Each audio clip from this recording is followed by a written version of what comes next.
तैयार साहब जुड़ेंगे तो थोड़ा वापस ब्रीफ कर दूंगा मैं। सबसे पहले तो मैं आपके बीच में एक बात रखूंगा जो संसद में बार बार कृषि मंत्री और भारत सरकार ने कहा है कि हम किसानों के लिए क्या कर रहे हैं। 6 पॉइंट है उसके।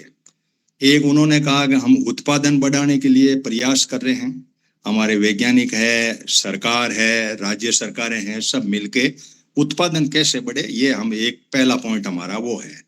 दूसरा, हम इस कृषि की लागत कम करने के लिए कोशिश करते हैं। 6,000 रुपए भी देते हैं, खाद पे आपको सब्सिडी भी देते हैं, और भी कोई हो तो उसका। दूसरा बिंदु हम ये, हमारी लाइन ये है, ये भारत सरकार की योजना का दूसरा बिंदु है। तीसरी बात वो कहते हैं कि हम मूल्य को कंट्रोल करने के लिए एक तो हम एमएसपी देते हैं आपको, और एमएसपी के द्वारा मार्केट इंटरवेंशन स्कीम है, यदि 10% से ऊपर मार्केट फ्लक्चुएट करे तो सरकार उसमें कूदती है और उसको बीच में मार्केट को बैलेंस करती है, जिसको एमआईएस स्कीम का, इसके मूल्य को कंट्रोल करने के लिए। किसान यूनियंस वगैरह ये कहते हैं तेल सस्ता नहीं कर रहे हो, वो कर रहे हैं, तो उस पर वो सुनवाई उनकी नहीं है। चौथा बिंदु है, सर कहे कि मान लो ये फसल खराब भी हो गई तो हम आपको फसल बीमा के तहत आपकी सहायता करते हैं।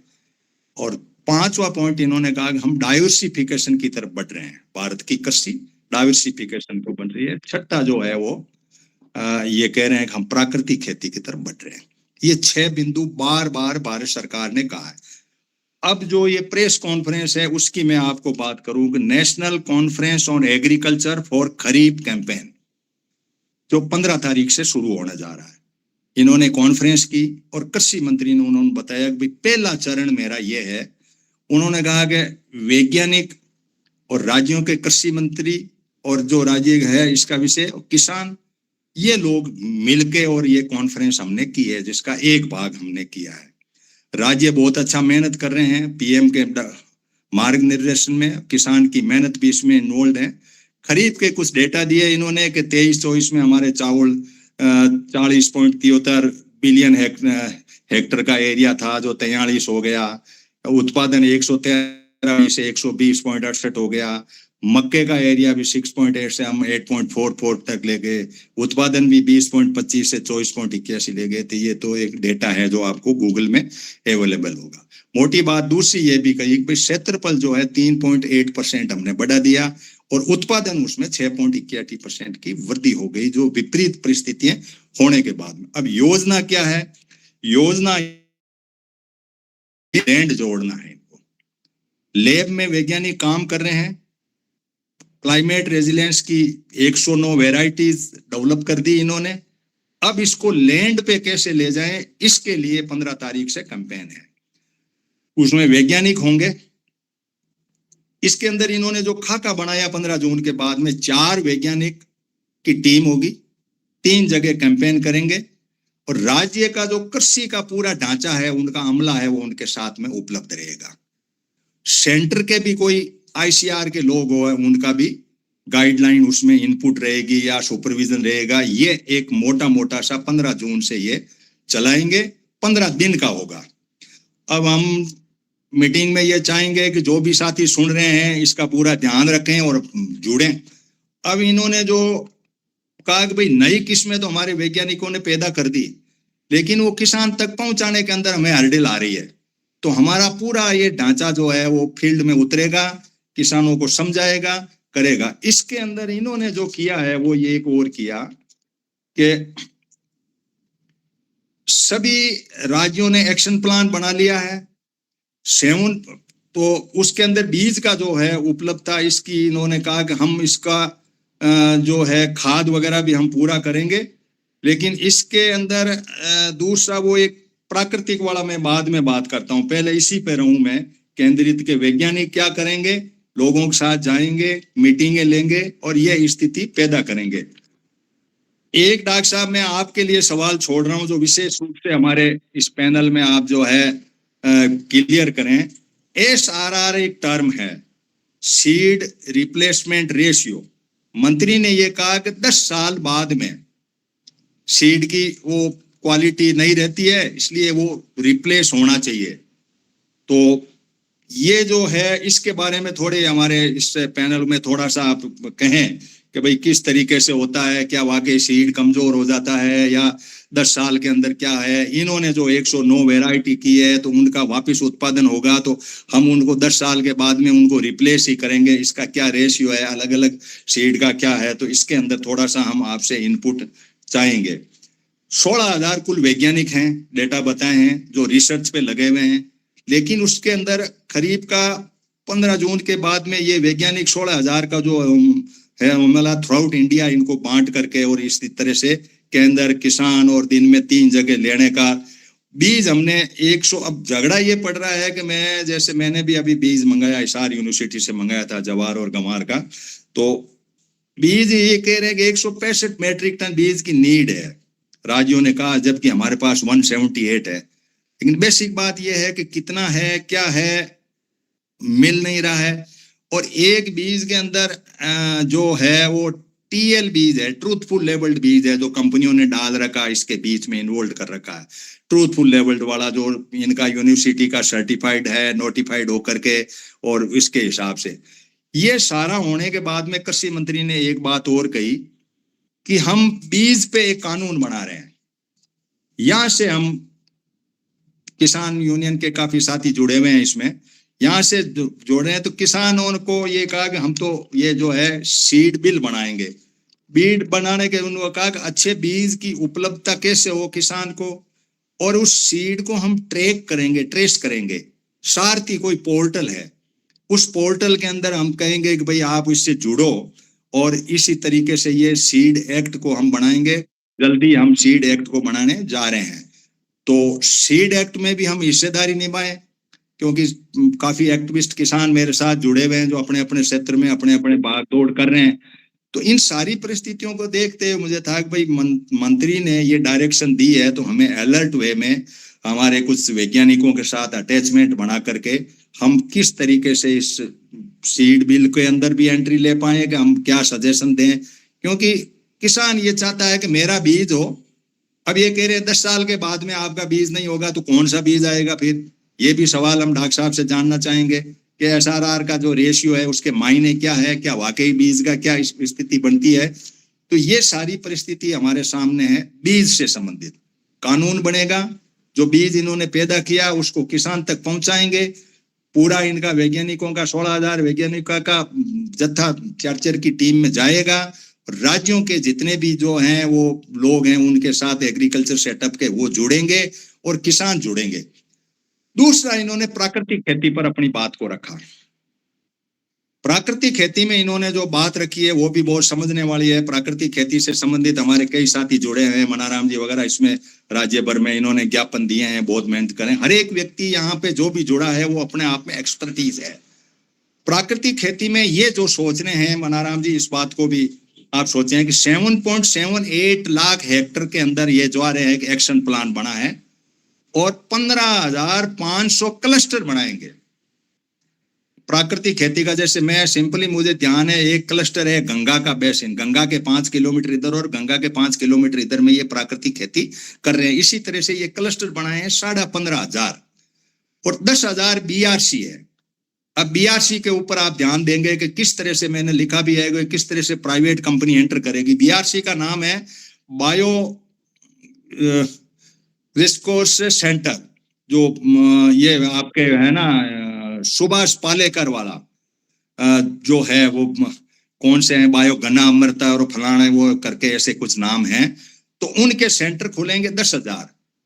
तो यानी एक मार्केट लॉन्च हो गया आपका। प्राइवेट प्रकृति का जो खेती थी उसके अंदर एक प्राइवेट मार्केट लॉन्च करके 10,000 सेंटर हो गए, 15,000-1500 क्लस्टर हो गए, 3100 वैज्ञानिक फार्मरों का एक जत्था बनाया।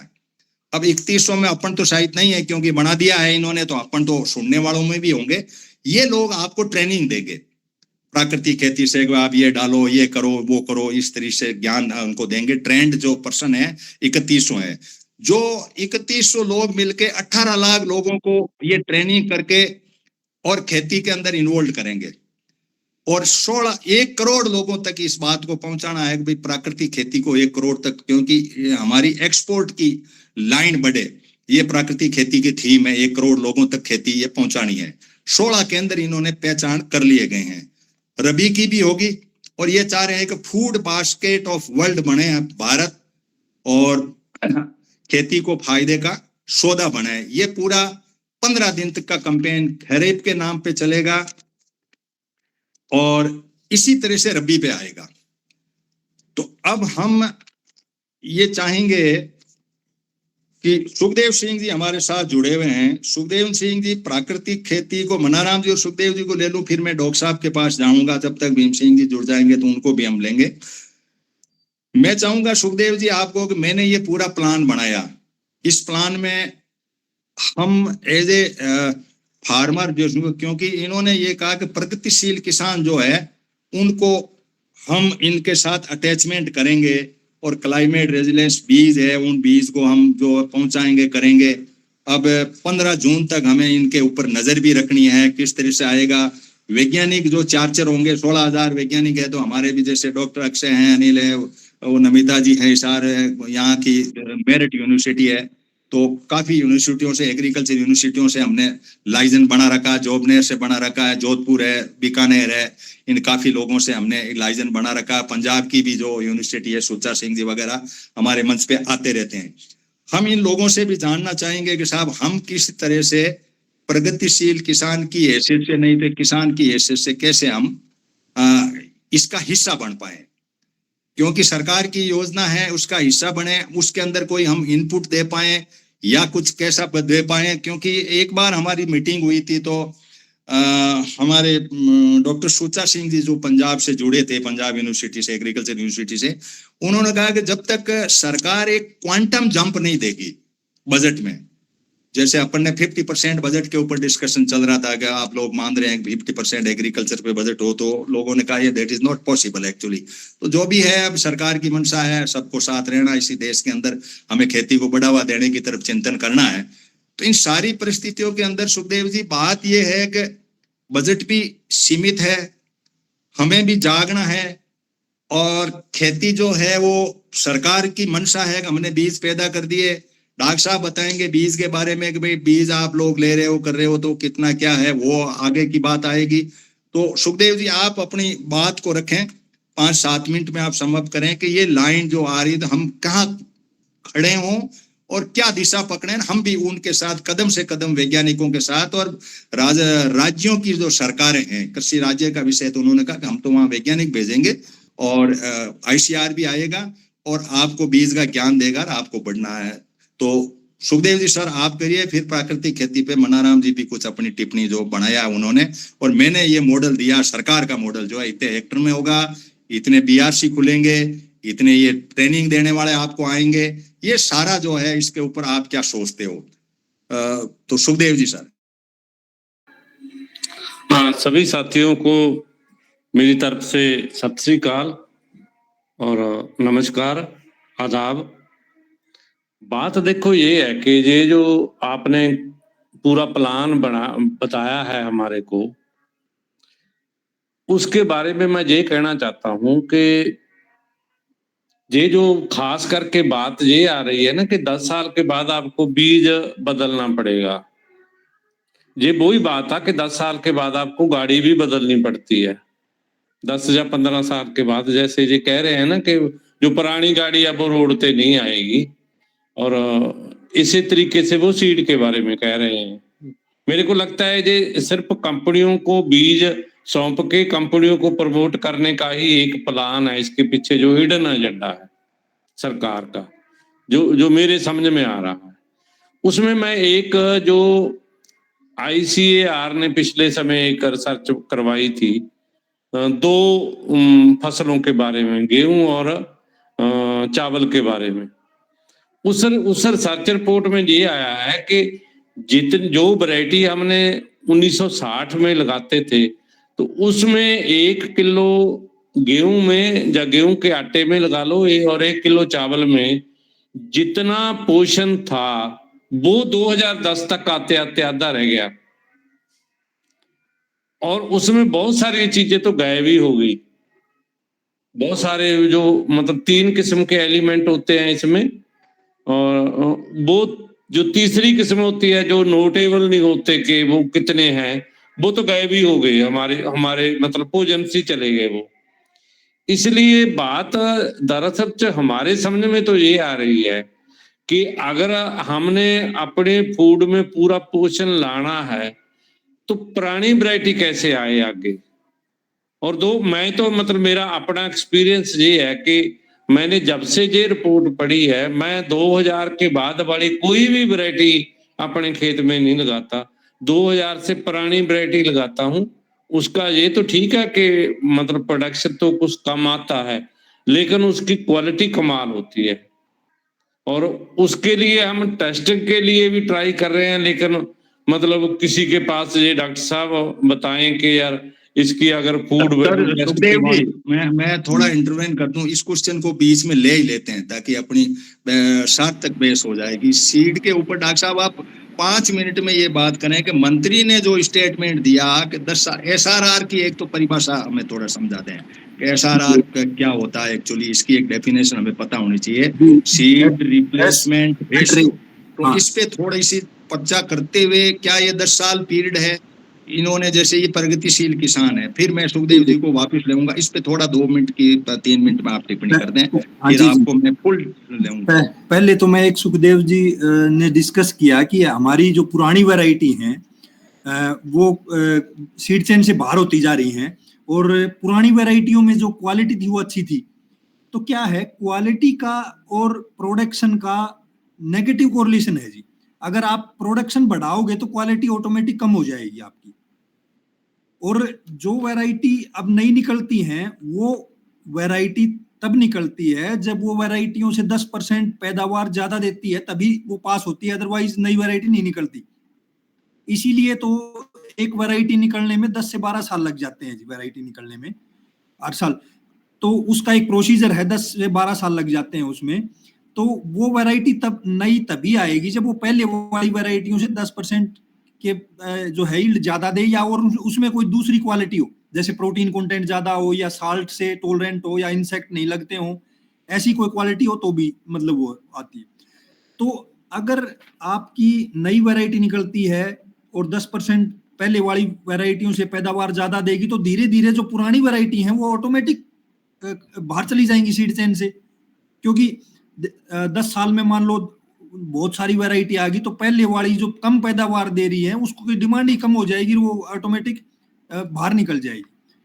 लेकिन ये सुखदेव जी, ये बात भी ठीक है कि जो पहले वाली वैरायटी थी उनमें क्वालिटी अच्छी थी, क्योंकि अब हम प्रोडक्शन पे ध्यान दे रहे हैं तो क्वालिटी ऑटोमेटिक जो है वो कम होती चली जाएगी, क्योंकि इनवर्सली रिलेशन है इन दोनों में। आप प्रोडक्शन बढ़ाओगे तो क्वालिटी कम होती चली जाएगी। दूसरा, अभी आप ये कह रहे थे कि SRR क्या है, सीड रिप्लेसमेंट रेट। इसको SRR है की फुल फॉर्म है सीड रिप्लेसमेंट रेट। यानी देखो, भारत में 500 से ज्यादा गवर्नमेंट, प्राइवेट और कोऑपरेटिव सेक्टर हैं जो बीज बनाते हैं, लेकिन बावजूद इसके जो सीड रिप्लेसमेंट रेट है वो 50% से ज्यादा नहीं है। इसका मतलब क्या है, यानी 50% किसान अभी भी ऐसे हैं जो खुद का बीज प्रयोग कर रहे हैं, बाजार से नहीं खरीद रहे हैं।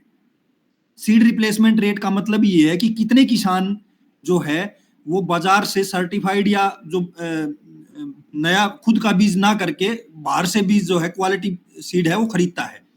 यानी 50, वो अभी सभी क्रॉप्स का मिलाएं हम तो 50% बनता है, 50% से कम ही है, ज्यादा नहीं है।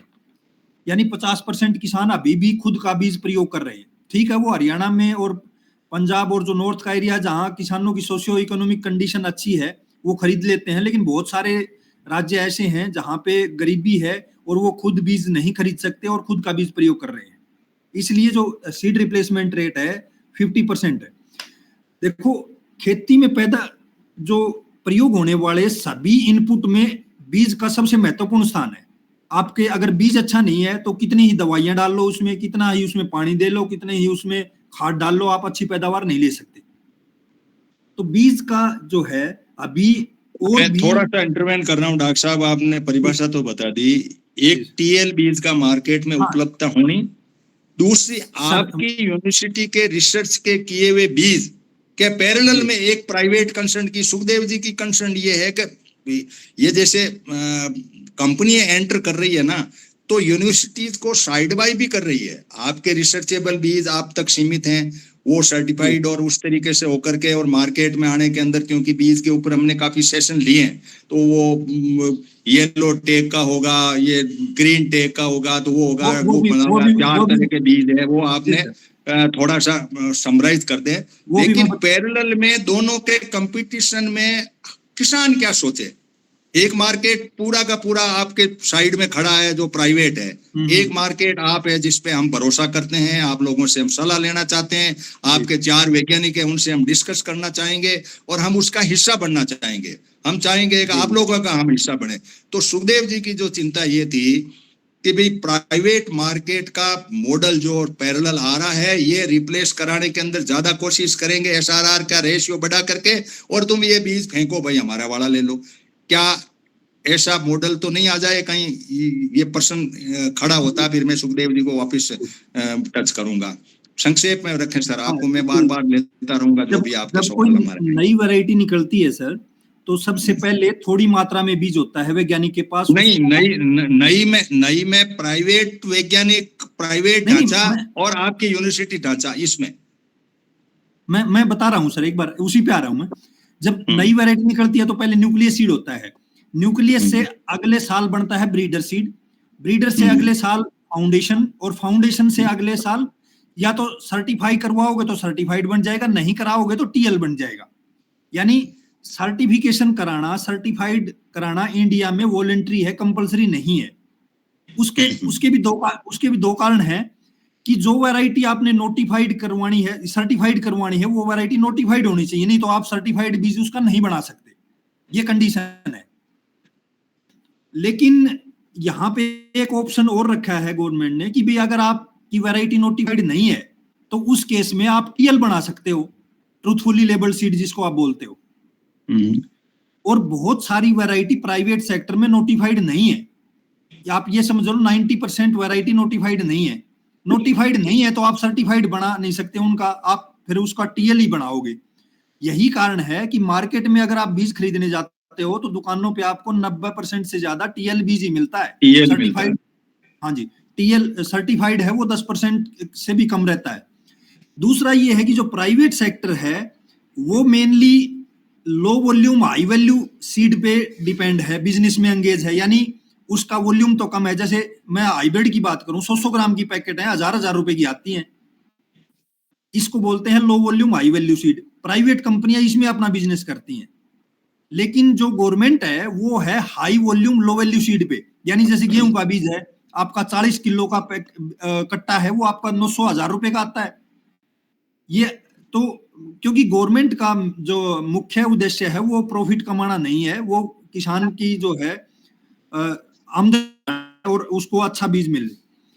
तो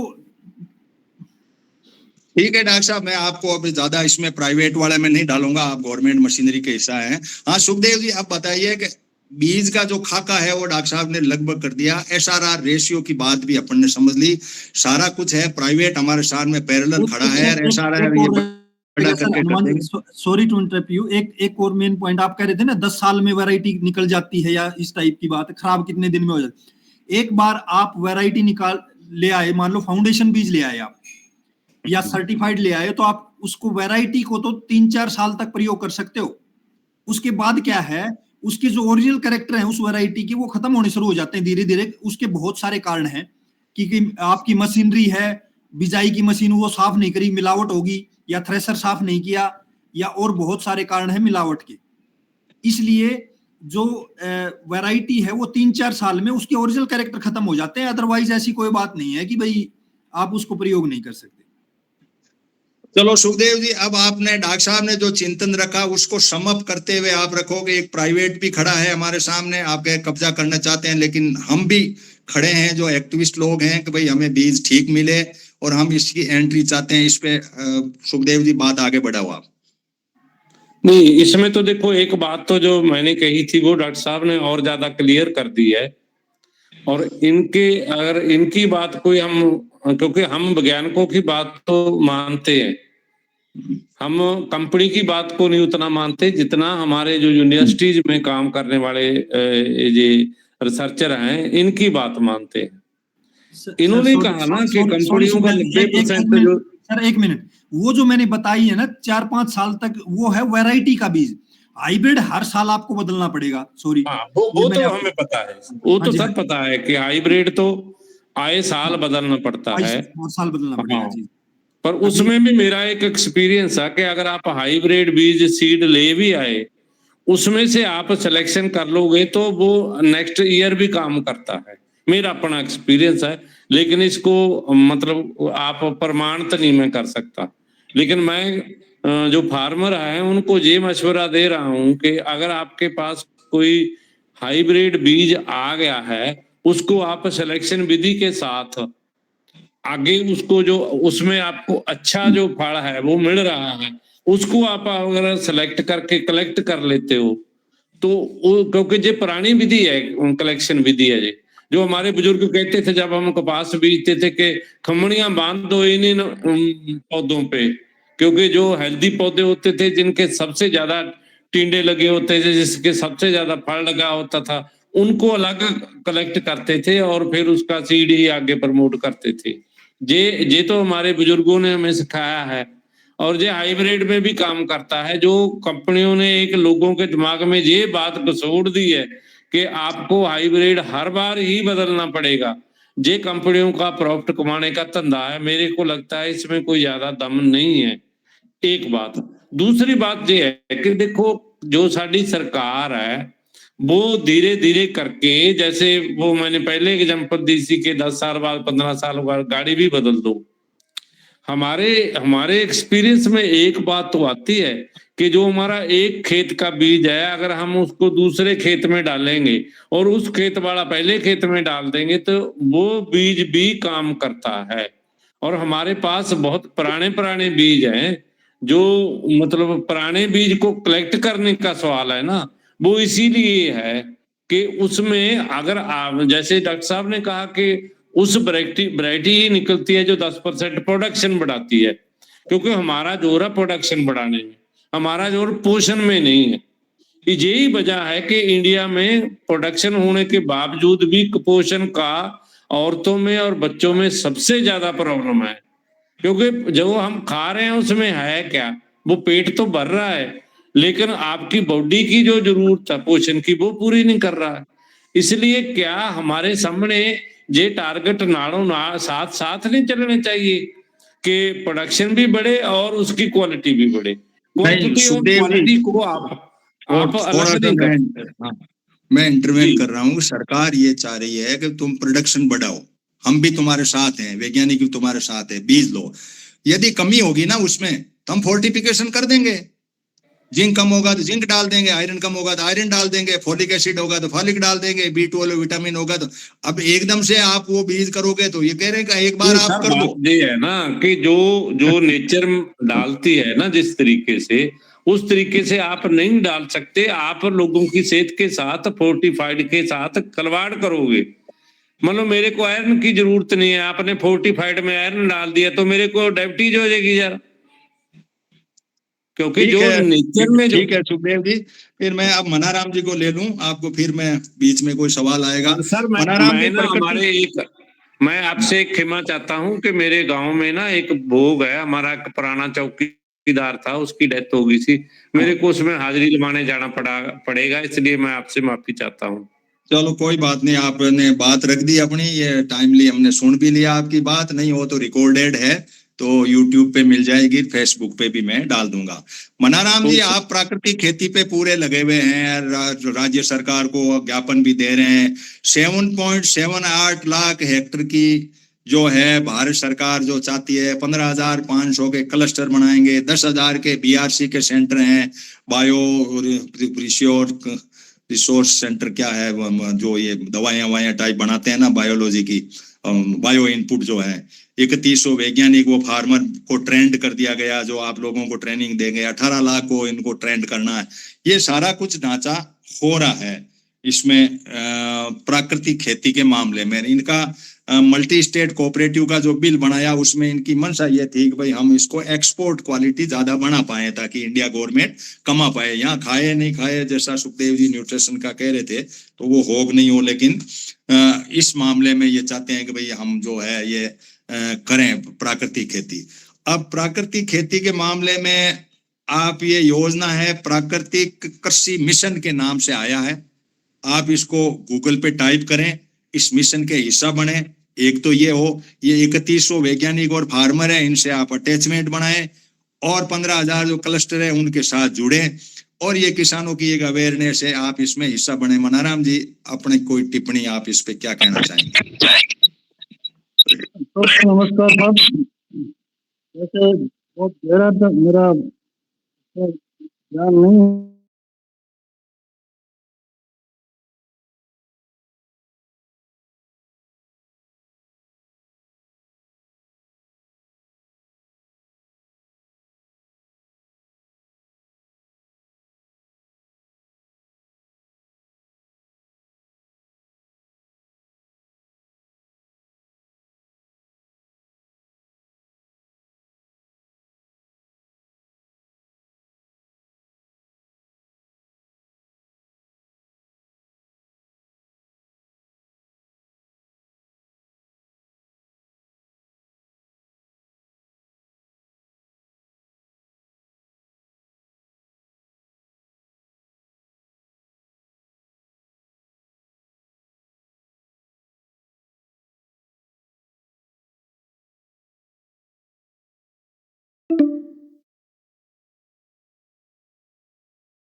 कि योजना इससे ज्यादा सरकार की नहीं, तो जब तक इस पर पूरी नेशनल पॉलिसी बने प्राकृतिक खेती के बारे में और उसके बारे में 50% बजट लॉन्च नहीं किया जाए, तब तक ये प्राकृतिक खेती का जो एजेंडा है जो कि पर्यावरण हितैषी भी है। मनाराम जी, देखो आपकी जो चिंता है ना, वो प्राकृतिक कृषि मिशन के नाम से इन्होंने शुरू कर दिया है, ठीक है ना। सारथी का कोई पोर्टल है जिसके ये बीज का एक बिल बन रहा है, उसमें हो सकता है प्राकृतिक का भी कुछ इनपुट आए। इन्होंने सभी राज्यों ने एक्शन प्लान बना दिया है, तो हम जाएं और एक्शन प्लान क्या बनाया, राजस्थान से क्या बनाया, हरियाणा ने क्या बनाया, कैसे पकड़ेंगे। और ये मानेगा 8 लाख करीब 8 करोड़ किसान है, जिसमें से ये कह रहे हैं कि 1 करोड़ किसानों को हम जो है कर देंगे। पहले तो 18 लाख को करेंगे, 16 के अंदर कर दिए। 3100 वैज्ञानिक और फार्मर है इनके साथ में। तो इंडिया लेवल पे वार फुटिंग का तो नहीं कह सकता, लेकिन शुरुआत है। तो हम लोग सिर्फ ज्ञापन नहीं दें और लोगों तक इस बात को पहुंचाएं कि भाई कैसे करें, क्या करें। मनीराम जी हमारे बीच में जुड़े हुए हैं, ये प्राकृतिक खेती करते हैं। तो मनीराम जी, आप बताइए कि ये जो मिशन आया है, इस मिशन का आप भी हिस्सा बनो। आप गंगानगर से है और आप इसमें काफी इंटरेस्ट भी लेते हैं। तो ये जो मैंने डेटा दिए हैं, प्रेस कॉन्फ्रेंस है, मैं भेज दूंगा आपको, यूट्यूब पे पढ़िए आप, जब भी होगा तो मैं व्हाट्सएप पे आपको भेज दूंगा, उसको भी आप तसल्ली से सुने। तो 3100 वैज्ञानिक और फार्मरों का जो जत्था ट्रेनिंग करने के लिए किया है, उनमें से हो सकता है कि उसका डिटेलिंग मिल जाए, उन लोगों के साथ अटैचमेंट करें। तो ये जो मिशन आया है प्राकृतिक खेती का, इसमें पहली बात तो ये है कि जुड़े या नहीं जुड़े। सवाल नंबर 1, केमिकल खेती पैरेलल में सरकार ये भी कह रही है कि 362.6 मैट्रिक टन खाद चाहिए, हमारे पास खाद पूरा है, हम पूरी सब्सिडी दे रहे हैं, एक तरफ खाद भी डलवा रही है। ये एक्सपोर्ट करने के माइंडसेट से, या समझो कुछ लोग हैं जो प्राकृतिक रूप से चाहते हैं कि भाई हम लोग खाएं, ऐसा अच्छा खाएं, हमारे बच्चों को अच्छा भोजन दें, इस माइंडसेट से कर रहे हैं। तो मनीराम जी, ये बताइए कि इसमें हम कैसे इन्वॉल्व हो, हमारा ग्रुप किस तरीके से इसमें भागीदारी निभाए और हम बैठ के इसको कैसे आगे बढ़ाएं कि भाई ये प्राकृतिक खेती वाला जो बूम आया, मिशन आया है, इस मिशन के अंदर डेटा तो मैंने आपको बता दिया है कि 15,500 क्लस्टर बना रहे हैं ये, और 7.78 हेक्टर का आइडेंटिटी किया है इन्होंने। 10,000 BRC वाला जो सुभाष पालेकर को अपन ने वहाँ कोलाहित में जगह जगह सुना है, तो उसके वाले वो जो है वो CCM वो मिलती है, वो वाला 10,000 वो सेंटर खोल लिए हैं। तो उनकी कितनी जरूरत है, क्या है, वो क्यों आए हैं, वो एक मार्केटिंग का है। जैसे बाबा रामदेव का आया पार्ट, तो उन्होंने भी अपना एक साइड में अपना धंधा वो हो गया। इस तरीके का प्राइवेटाइजेशन का मॉडल भी शामिल है। और 18 लाख लोगों को अभी टारगेट है ट्रेंड करने का, उसमें हम भी ट्रेंड हो, कैसे ट्रेंड करते हैं, 1 करोड़ तक इनको पहुंचाना है। 16 के अंदर इन्होंने आइडेंटिटी कर दिया है। तो मनीराम जी, अपना माइक खोल के, आपका स्वास्थ्य ठीक है तो अपनी बात को रख सकते हैं, नहीं हो तो मैं फिर अन्य साथी को। आपका एक्सीडेंट हो रखा मनीराम जी का, इसलिए। हाँ मनीराम जी, आप माइक खोल सकें तो देख लें कोई साथ। हाँ हाँ हाँ, हाँ जी, हाँ बोलिए। नमस्कार। नमस्कार। मैं आपने एक सवाल किया, उसके ऊपर किसी के और के विचार आए तो हम सब उस पर बात करें कि एक सवाल आपने किया कि सरकार ये सारा सिस्टम जो नेचुरल फार्मिंग का बना रही है तो इससे में शामिल हो या नहीं हो। तो मेरा तो इसके अंदर उत्तर यही है कि बाहर रहने से तो कुछ नहीं हासिल होने वाला है, और किसी चीज के अंदर शामिल होंगे तो पता चलेगा उसका। तो आप जो भेज रहे हो, पहले तो उसका सारी स्टडी है वो सभी को करने की जरूरत है, और उसके बाद जो ये क्लस्टर सिस्टम इनका नीचे से मैंने कई बार, क्योंकि मुझे कुछ मालूम पड़ा कि ये करने जा रहे हैं, तो विभिन्न भागों से एग्रीकल्चर वालों के संपर्क में मैं रहा। ये अभी तक तो नीचे ग्रास रूट के ऊपर तो अभी तो कोई इन दिनों कोई मेरे एक्सीडेंट के बाद में कुछ आगे हो पॉलिसी। ये 15 जून से शुरू कर रहे हैं मनीराम जी। अपन ने तो इसको शैडो कैबिनेट के माइंडसेट से जब प्रेस की तो हमने कहा चलो हम अलर्ट हो जाएंगे, 15 जून से हम भी इनका हिस्सा बने। 15 जून का टाइम है अभी हमारे पास में। हाँ हाँ ठीक है। तो इसको पूरा एक जो पॉलिसी है, उस पॉलिसी को पहले तो समझने की जरूरत है, जानने की जरूरत है। उसके बाद में हम एक सीधा पॉलिसी के सिद्धांतिक जो पहलू है उसको भी बात हमारे समझ में आ जाएगी, और उसके बाद के अंदर जो इसमें क्या खामियां रहे क्या नहीं रहे उस पर हम डिस्कशन करें, बात करें, सारी चर्चा करें। और भाग हमें जरूर लेना चाहिए सभी को, जो किसान कर रहे हैं कुदरती खेती और जो करने के इच्छुक है, और तो उन सबको इसमें भाग लेना चाहिए। हमारे पास हमारे क्षेत्र में काफी टीम है, और मैं सभी के साथ इसके संबंध में बातचीत करूंगा। तो कुछ मैंने 2-3 एफपीओ भी इसके संबंध में बनाए हुए हैं, तो उनसे भी बातचीत करेंगे। तो ये सारा इसमें हम भाग हमें लेना चाहिए, मेरा तो मोटा मोटा यही है। चलो मनीराम जी धन्यवाद, आपने स्वास्थ्य लाभ लीजिए आप। अब मैं डॉक्टर साहब आपके पास आऊंगा और वो सवाल लेके आ रहा हूं कि सीड एक्ट बनाने के अंदर सरकार मंशा रख रही है, ऐसा मंत्री ने कहा। तो सीड एक्ट वैसे बने हुए हैं, काफी बने हुए हैं। 1963 से हम लोग लगे हुए हैं, 70 के दशक से कई बदलाव किए हैं, किस तरीके से होगा, मार्केट कैसे होगा, किस तरह से होगा, वहां करते करते हम TL20 तक भी पहुंच गए थे। उसके अंदर जो मंशा रखी गई वो रखी गई कि सीड बिल के अंदर हम अच्छे बीजों की उपलब्धता सुनिश्चित करने के लिए उनको ट्रेस करेंगे, यानी कौन से किसान के खेत में ये बीज बोया गया वो उस कानून में डालेंगे मतलब। और साथ ही कोई पोर्टल होगा, उस पोर्टल के अंदर कोई डेटा वेटा मिलेंगे या जो भी होगा जिस तरीके से। मैं हमारे लोगों को ये जानकारी आपके मार्फत दिलाना चाहता हूं कि ऐसी कौन सी चीजें हमें सीड बिल के अंदर, मान लो हमें कोई पूछे या समझो कि ये पब्लिक डोमेन पे आए बिल बनने के पहले, हो सकता है कि ये एकदम से पास नहीं होकर पब्लिक डोमेन में आ जाए कि भाई सीड बिल हम बना रहे हैं, किसान यूनियंस के कई साथी भी हैं इसमें, तो वहां पब्लिक डोमेन में आए, या हम नहीं आए तो भी हम जाकर के आगे होकर के ये बातें कहें। तो कौन से ऐसे बिंदु हैं जिनको हमें सरकार के सामने रखने चाहिए?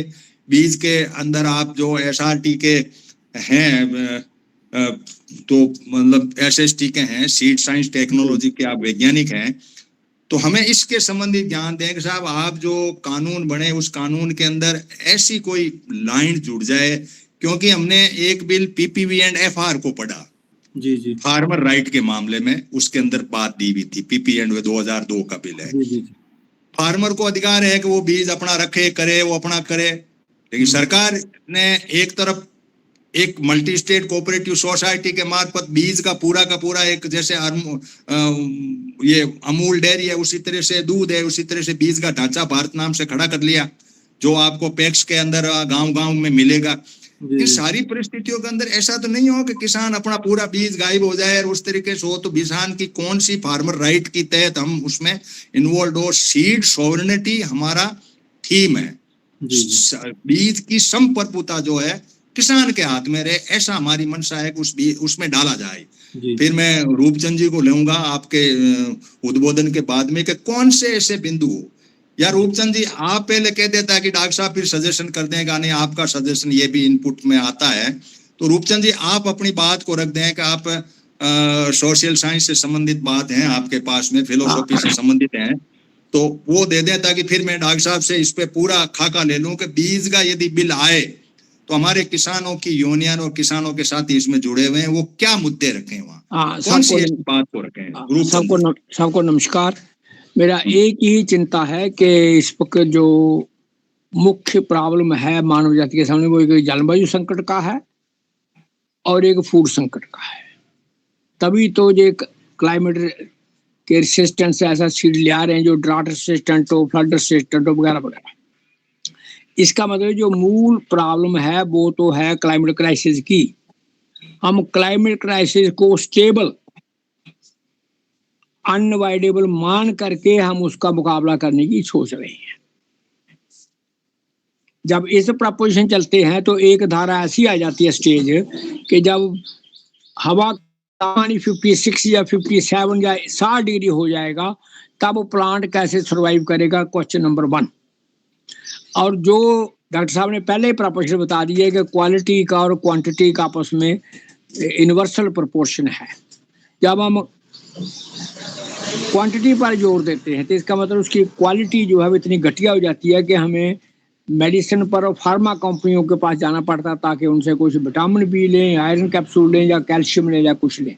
इसका मतलब हम उस एक क्राइसिस में जा रहे हैं जहां हम ऑल राउंड लोगों को मनी सेंट्रिक वर्ल्ड में ला करके हर जगह चाहते हैं कि जहां उनको जो हर जगह का सेहत का या किसी का भी ख्याल रखना हो तो उनके पास पैसा चाहिए, और उस पैसे के इर्द गिर्द घूमते हुए तो आपके सामने इंडिया की जो नाम बराबरी, दुनिया की नाम बराबरी आपके सामने है कि दुनिया खासकर ग्लोबल साउथ कैसे लाचार है कि प्रोडक्शन खूब करता है और खाने पीने से लाचार है।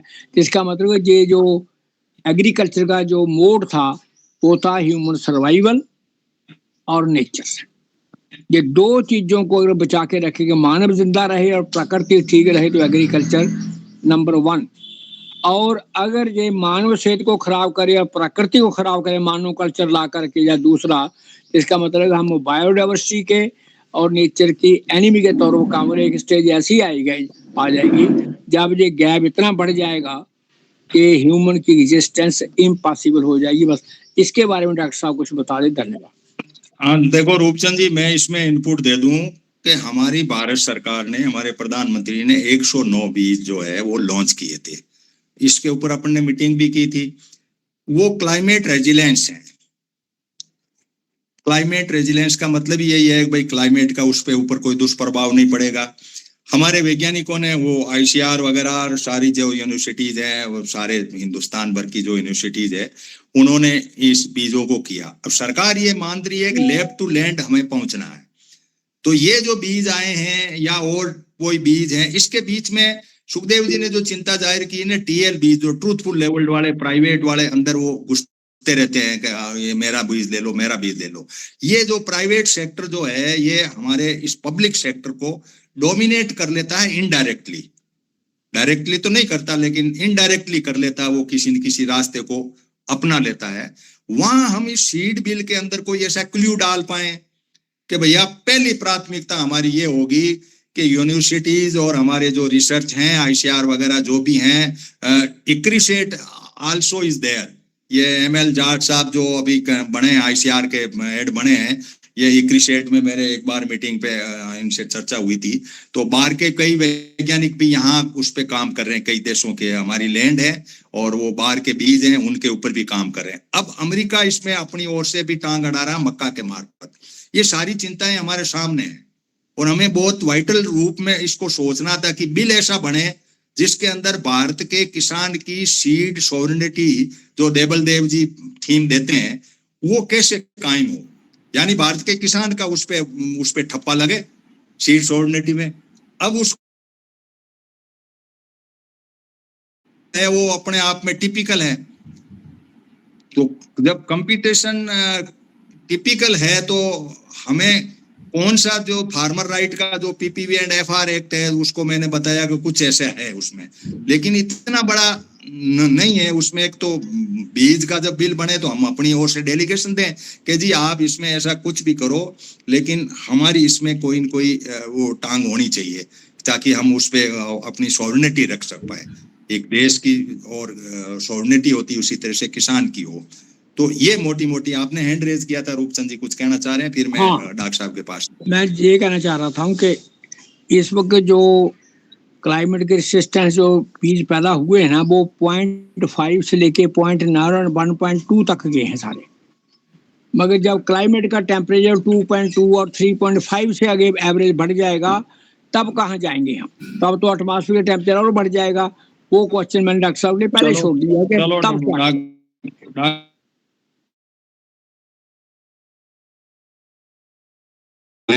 हमें कौन से ऐसे बिंदु उठाने चाहिए ताकि हमें अच्छा बीज और सीड की सॉवरेनिटी हमारी रहे। जी। ये थीम हमारी है डॉक्टर साहब। ये सीड की क्वालिटी को कंट्रोल करने के लिए हमारे पास सबसे पहले जो है सीड एक्ट 1966 में हमारा बना था जो कि लागू 1969 में हुआ था। उसके बाद एक सीड कंट्रोल ऑर्डर है 1983 और जो है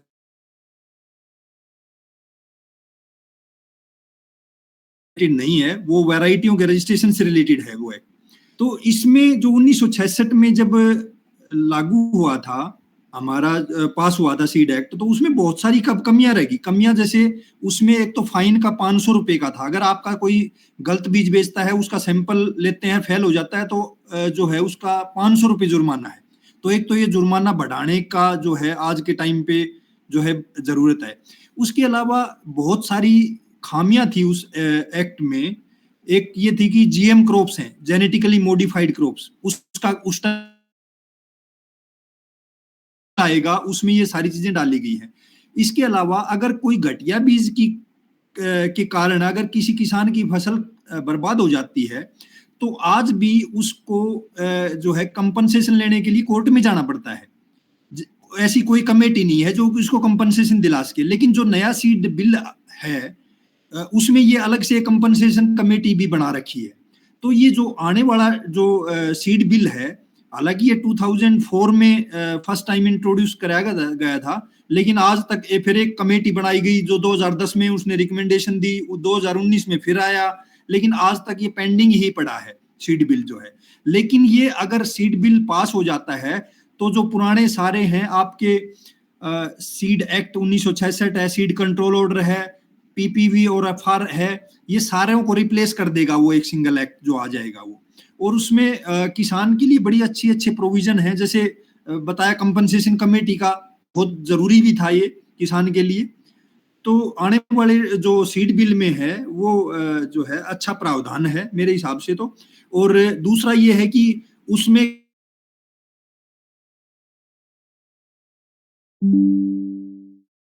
क्योंकि आज जो टीएल के नाम पे जो मार्केट में कुछ प्राइवेट जो अपने मुनाफे के लिए गलत बीज बेच रहे हैं वो सारा उन पे रेस्ट्रिक्शन लगेगी। और एक दूसरे आपने साथी पोर्टल का जिक्र किया, साथी पोर्टल जो है एक ऑनलाइन सिस्टम है कि कहाँ से बीज आया, कितना आया, कहाँ तक गया, सारी जानकारी जो है ऑनलाइन मिलेगी।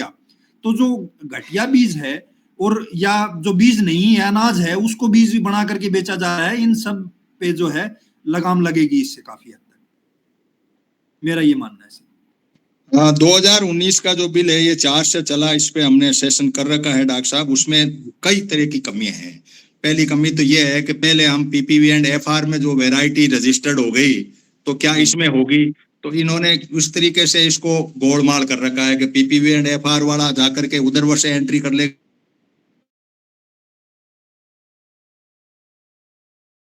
कंज्यूमर कोर्ट में चले जाओ। सबसे बड़ी जो उस बिल में कमी है मैं आपको बताऊं डॉक्टर साहब, वो ये है कि जो उसका बीज है, उस बीज के ऊपर जो लिखा हुआ है ना, उस पे लिखा हुआ है कि यदि गिवन कंडीशन के ऊपर यदि ये जर्मिनेशन वगैरह नहीं है तो हम कंपनसेशन देंगे। अब गिवन कंडीशन बीज बना हैदराबाद में, गिवन कंडीशन हुई तो कंपनी डिनाई कर रही है। इसमें झगड़ा यहीं से शुरू हुआ था। कंपनी ने, हम लोगों ने ये कहा कि भाई आप गिवन कंडीशन से मायने क्या आपका, आप लिखिए इतना टेम्परेचर इतना ये है, तो फिर इस बीज को यहाँ क्यों भेज दिया आपने, हैदराबाद से यहाँ क्यों भेज दिया, या राजस्थान के बीज को आपने वहां क्यों भेज दिया समुद्र तट पे जहाँ मॉइस्चर है। अब गिवन कंडीशन कहाँ से पैदा करेगा? इनको वो क्ल्यू जो दिया गया इस बीज में, आप इसको पढ़ना पूरा, क्योंकि हमने इस पे स्टडी की। और एक तो कंपनसेशन के लिए हम कंज्यूमर कोर्ट कोई कोर्ट ही नहीं है। वो कंज्यूमर कोर्ट में जाते ही ये कह देगा साहब इसने बताइए इसकी क्या कंडीशन थी जिसमें बोया, तो हमारे पास तो कोई कंडीशन नहीं किसान के पास, तो उस दिन बोया इसने कितना टेम्परेचर था, कितना मॉइस्चर था, कितना क्या था, गिवन कंडीशन हम तो मेंटेन करते नहीं। कंपनी मेंटेन करती है कि मेरा बीज इस कंडीशन में इस तरीके से मैंने तो पैदा किया, अब तुम्हारी कंडीशन बताओ। हम कंडीशन को वेरीफाई नहीं कर पाते तो वो तो कंपनसेशन का सवाल ही नहीं। हमें कुछ ऐसे यहाँ सीट सॉवर्निटी खत्म हो रही है हमारी। ये जो मतलब आया ना, इसके अंदर 2 पॉइंट तो मैंने ये बताया। तीसरा ये था कि भाई तुम रजिस्ट्रेशन आपने कंपलसरी कर दिया, बीज का कंपलसरी कर दिया, ठीक बात है। तो पीपीवी एंड एफआर में भी तो रजिस्ट्रेशन हो रहा है, आप इधर रजिस्ट्रेशन करवा रहे हो, इधर ये कर रहे हो। अब आप लोग इसमें साइड बाई हो रहे हो। यूनिवर्सिटीज को साइड में करके रिसर्च और इंफ्रास्ट्रक्चर आपका लेकर के, सीड टेक्नोलॉजी का पूरा अमला आपका यूज करके प्राइवेट प्लेयर इसके अंदर अपना ढांचा खड़ा कर रहे हैं। ये उस बिल के अंदर मंशा थी। हमारे साथी भी रिसर्च करेंगे, इक्रिसेट वाले भी करेंगे। भाई इनको करने दो एक बार रिसर्च, क्योंकि हमारा विश्वास आप लोगों पर है। हम यूनिवर्सिटीज को चाहते हैं कि भाई भारत का किसान पॉजिटिव माइंड से ये सोचता है कि भले बुरे जैसे भी हो, ये पॉजिटिव माइंड के हैं, हमारे बच्चे हैं, हमारे लिए कुछ काम कर रहे हैं। प्राइवेट आदमी प्राइवेट सेटअप पे काम करता है, उसका तो मनी ओरिएंटेड काम होता है। वहां वो बिल अटका था और हमने कहा भी, लोगों तक बात पहुंचाई है। और अब ये बिल आ रहा तो और हम करेंगे। तो कैलाश जुड़ा हुआ है, जय किसान आंदोलन यूनियन के राजस्थान के अध्यक्ष हैं। कैलाश, हमने जो बात की इस बीज वाले बिल के ऊपर, ये वीडियो तो बनेगा ही, आप इसको, ये नया बिल आ रहा है, पुराना 2019 का भी पढ़ो, इस पर अपनी एक स्टडी करके और अपने यूनियन में ले जा करके आप अपने क्या चाहते हैं कि इसके अंदर कौन सी चीज नई पैदा हो ताकि ये जाए। क्योंकि जब ये बन जाता है ना तो नहीं है। अब ये कह रहे हैं साहब हमने वैरायटी बना दी 109 बीजों की, इनको हम आप तक पहुंचाएंगे। लैब टू लैंड, लैब में हो गया 109, अब लैंड पे पहुंचाना, इसका हमने हमला डिस्कशन कर लिया कि भाई ये आएंगे तो हमें तैयार रहना, वी हैव टू रेडी। हमारी यूनियन और जितने भी किसान हैं वो रेडी रहे। हाँ कैलाश, कुछ अपनी प्रतिक्रिया। मैं थोड़ा लेट जुड़ पाया क्योंकि हमारे यहाँ एक शहीद हो गया, उसमें इस चक्कर में लेट जुड़ पाया और मैं आपकी बात पूरी सुन नहीं पाया। आप ये जो डॉक्यूमेंट्स है ना, ये जो नया सीट बिल है यार, ये मैं भेजना, जो हम उसका स्टडी करें, क्योंकि मैं वो तो गूगल पे पढ़े हैं, भेजना कुछ नहीं, वो तो सारे पढ़े हैं गूगल पर। 2019 सीट बिल जो आया है वो सारा कुछ पढ़ा है। आप थोड़ा सा मेहनत करेंगे तो इसमें सारा कुछ हो जाएगा। हाँ रामनारायण जी, आप एमपी से जुड़े हुए हैं, और भी कोई साथी आपका जुड़ा हुआ हो तो उनको भी कोट कर दें, क्योंकि मेरे जानकारी में नहीं है, कई साथी जुड़े हुए हैं इसमें। तो अब हमारे सवाल हो जाएं, डॉक्टर साहब हैं और हम लोग आपस में अपने आप को जो भी शेयर कर पाते हैं। तो आधा घंटे का सेशन लगभग और है। तो रामनारायण जी आप बताइए, आप प्रगतिशील हो जाइए। 3100 लोग जो है वैज्ञानिक और जो भी जुड़े हैं प्राकृतिक वाली में उसमें, और बाकी ये ट्रेनिंग वेनिंग देंगे। तो रामनारायण जी। जी सर, आज का जो बिल, जो अपना जो टॉपिक है वाकई बीज के ऊपर है। और मैं एक दुकानदार होने के नाते थोड़ा सा इस चीज पे भी जाऊंगा आज कि ये जो बात हो रही है कि ये जो नया जो बिल आएगा और जो कंपनियां जो मेरे हिसाब से इन पे भी जो है जो नए नए जो बीज आएंगे इनको आप थोड़े से तो टेस्ट करना और करना भी पड़ेगा। और खास करके किसानों को जो बीज है वो हमको घर पे बनाना ही पड़ेगा और बनाना चाहिए। जैसे ये बहुत सारे, जैसे मैं बीज की बात करूं तो जैसे मान लो तुम्हारा प्याज हुआ, मटर हुआ, लाल तुअर, मूंग, उड़द, गेहूं, ये हमारे इधर किसान खुद तैयार कर लेते हैं।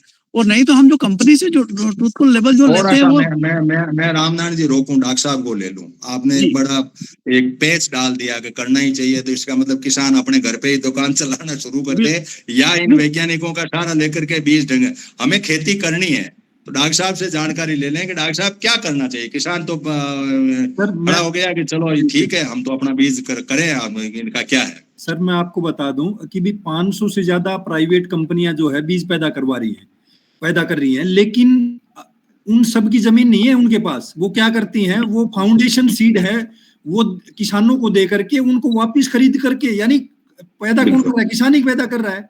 तो खुद के लिए पैदा क्यों नहीं कर सकते किसान?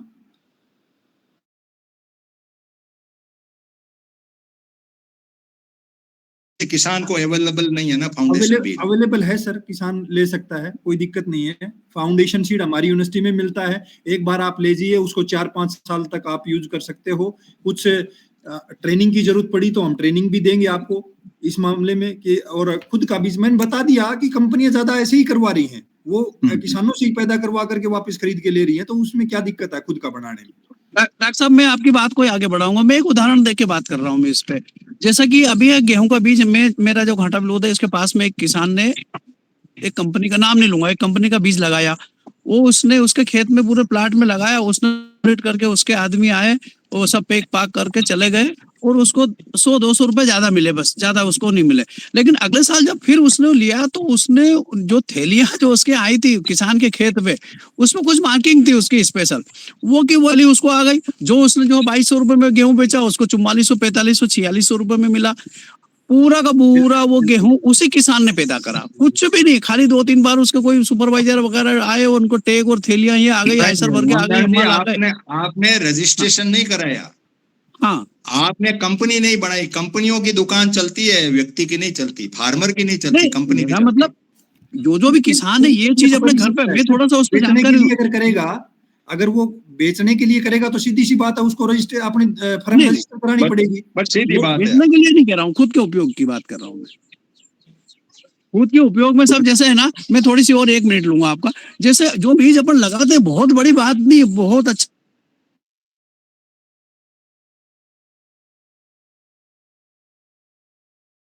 को कम उपयोग करो। जैसे 10 बीघा में गेहूं लगाए, 1 बीघे के लिए बीज के लिए आपका स्पेशल खेत रखो, उसमें मैनुअली आप काम करो, जो भी बीज में मिक्स हो जाता है उसको आप बाहर छांट के रख दो, बिल्कुल एक समान उसको जो सिस्टमेटिक कर दो।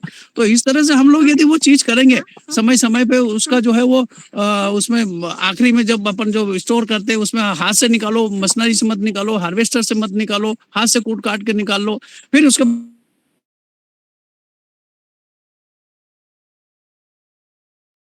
भी कर नहीं पा रहा। अन्यथा जो है ये सारी की सारी चीज किसान घर कर सकता है, ऐसी बहुत सारी चीज। सर मैं 1 मिनट और, जैसे ही हमने एक बार पिछली बार स्वीट कॉर्न लगाया था जिसका 3000 रुपए प्रति किलो जो है वो बीज था। स्वीट कॉर्न, डॉक्टर साहब आप शायद सुन रहे होंगे इस चीज को। स्वीट कॉर्न लगाया, वही स्वीट कॉर्न मैंने टेस्टिंग, जो आज मैं अभी खेत पे बैठा हूँ, मैंने टेस्टिंग के लिए थोड़ा सा फिर से लगाया। मैं यकीन दिलाता हूँ जो 3000 रुपए किलो का बीज हमने जो लगाया था, सेम टू सेम उसने बाद में भी दिया वो वही भुट्टा, वो क्या वही सीन आ गया वापस। तो कहाँ हम 3000 रुपए किलो का जो है वो बीज लेके आए, और कहाँ हमने वो जो है वो, जबकि वो स्वीट कॉर्न का बीज तो निकलने के बाद ऐसा दिखता है कि उसको फेंकने लायक हो जाता, सड़ने जैसा हो जाता, बहुत खराब हो जाता, दिखने में ऐसा लगता। हालांकि वो बीज के अलावा और कई काम में नहीं आता, ये बात पक्की है, क्योंकि वो बहुत बेकार दिखता है और वो पिचपिचा जाता है, उसके अंदर दूध भरा रहता है, सूखने के बाद वो पिचपिचा जाता है, जैसे अंगूर नहीं, जैसे उसमें अंगूर सूखने के बाद उसकी जो है वो किशमिश बन जाती है। तो इसी तरह से बहुत सारे बीज ऐसे हैं जो अपन घर पे तैयार कर सकते हैं, खास करके ग्रामीण किसानों को अपने लिए तो करना चाहिए। हाँ वो बिजनेस बिजनेस नहीं कर सकता। यदि बिजनेस करना है तो उसको लाइसेंस लेना पड़ेगा। और मैं सिर्फ बता दूं सर, ये जो बीज के लिए हम कोर्ट कचहरी यदि जाएंगे तो सबसे पहले कृषि विभाग आएगा, आपका लाइसेंस देखेगा, आपका फलाना देखेगा, आपका बिल देखेगा, बीज की क्वालिटी के बारे में बात नहीं करेगा। पहले आपकी जो प्रैक्टिकल, आपके पास लाइसेंस है कि नहीं है, आपका गोदाम है कि नहीं है, आपने कहाँ से खरीदा, आपने चोरी चमारी इधर उधर से तो नहीं खरीदा, आपका दुकान कब से चल रही है, आपके पास डिग्री है कि नहीं है, ये सारी चीजें देखेगा, उसके बाद उस बीज पे ऊपर जाएगा। रामनाथ जी, आपकी बात आ गई, बात सीधी सी ये है। मनीराम जी, आप भी सुन रहे हैं, आप कंपनी बनाए, बीज पैदा करें, कई साथियों के करके। इकरी सेठ के लोग, दूसरे देशों के लोग, भारत की जमीन है, उनके पास कोई जमीन नहीं है, भारत की जमीन है, बीज पैदा करते हैं, अपने देशों में ले जाते हैं, यहाँ भी करते हैं।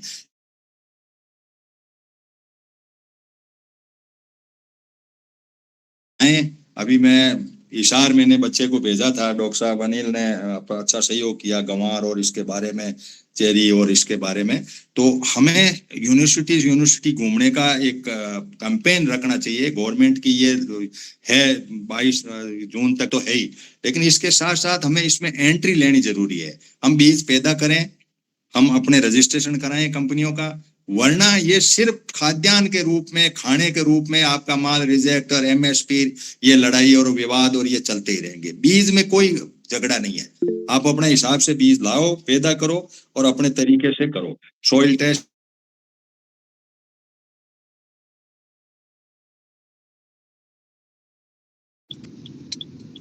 नमस्कार जी, मैं और ओमवीर वीरवाल जी, ये पोस्टल सर्विस से एडिशनल सेक्रेटरी रिटायर हुए हैं, दोनों साथ। थोड़ी आवाज कम आ रही है सर, आप या तो माइक नजदीक करें या आवाज बढ़ाएं। हाँ, ओमवीर वीरवाल जी, और हम साथ में है तो ओमवीर वीरवाल जी बोलेंगे। हाँ बोलिए। हाँ, सभी को नमस्कार। हाँ जी नमस्कार। मैं ओमवीर सिंह वीरवाल बोल रहा हूँ और मेरा गाजियाबाद का रहने वाला हूँ। मेरा एक प्रश्न है जो अभी ये भाई कह रहे थे, देखिए हम हर चीज को मार्केट के हवाले किसान को कर रहे हैं। किसान ट्रेडिशनली हमेशा बीज खुद उगाता रहा है और उस अपने प्रयोग में लाता रहा है। पंजाब में कई ऐसी घटनाएं हुई हैं जिसमें किसान ने अपना बीज प्रयोग किया और कंपनी ने उस पर करोड़ों का मुकदमा ठोक दिया। कंपनी के पास पैसा भी है, बड़े बड़े वकील हैं, और वो किसान इतने परेशान हुए हैं कि उन पे कोर्ट ने भी जो है कोई राहत नहीं करी कि ये आपका वो था, आप नहीं इसको कर सकते थे। तो ये इस तरह के बिल्स आ रहे हैं और हम उसका कोई विरोध नहीं कर रहे। दूसरा नहीं, देखो मैं थोड़ा इंटरवेन कर रहा हूँ ओमवीर जी, आपको ये काफी थोड़े आप मेरी एक पॉइंट और हो जाते, फिर आप एक ही बार रेस्पॉन्स दे दें। दूसरा, आपने कहा कि भाई बहुत फसलों के नए बीज डेवलप किए गए हैं, लेकिन गवर्नमेंट ने एक्सटेंशन डिपार्टमेंट जो किसानों को एजुकेशन करता था कि भाई ये नया बीज आया, इसकी ये क्वालिटी है, ये इसकी पैदावार होगी और इस तरह से इसको बोना है, ऐसे करना, वो खत्म कर दिया। तो अब किसान को कोई एजुकेशन देने वाला डिपार्टमेंट है ही नहीं। एक्सटेंशन डिपार्टमेंट पहले हर ब्लॉक में होता था, वो अब कहीं नहीं है। गवर्नमेंट का जो केवीके वगैरह का जो सेटअप था वो है जरूर, लेकिन बजट की कमी के कारण से नहीं है। लेकिन सेंट्रल गवर्नमेंट 15 तारीख से आपकी लैब से लैंड की तरफ बढ़ रही है, जमीन पे जाएगी। 4 वैज्ञानिकों की टीम बनी है, 16,000 वैज्ञानिक है। आप थोड़े लेट जुड़े। इन सारी परिस्थितियों के अंदर, जैसा डॉक्टर साहब ने कहा ना, बीज खुद का उगाना कोई मना नहीं है, बीज बेचना मना। थैली में पैक करके आप किसी को बेचोगे तो आप टैक्स दोगे, सारा कुछ कानून कायदों के दायरों में रहोगे। बाकी पीपीवी एंड एफआर जो फार्मर राइट है, उसके अंदर यही बात है, खुद का किसान बीज ले दे, इसमें कोई मना ही नहीं है। बात झगड़ा यहाँ होता है कि हमने एसआरआर का डिस्कशन किया, 10 साल के बाद में कृषि मंत्री जी कह रहे हैं, वैज्ञानिक कह रहे हैं, 10 साल के बाद में धीरे धीरे कुछ थ्रेशर में मिल गया कचरा, कुछ और हो गया, कुछ करते करते हमारा बीज कमजोर हो गया, तो 10 साल के बाद में रिप्लेस करो उसको।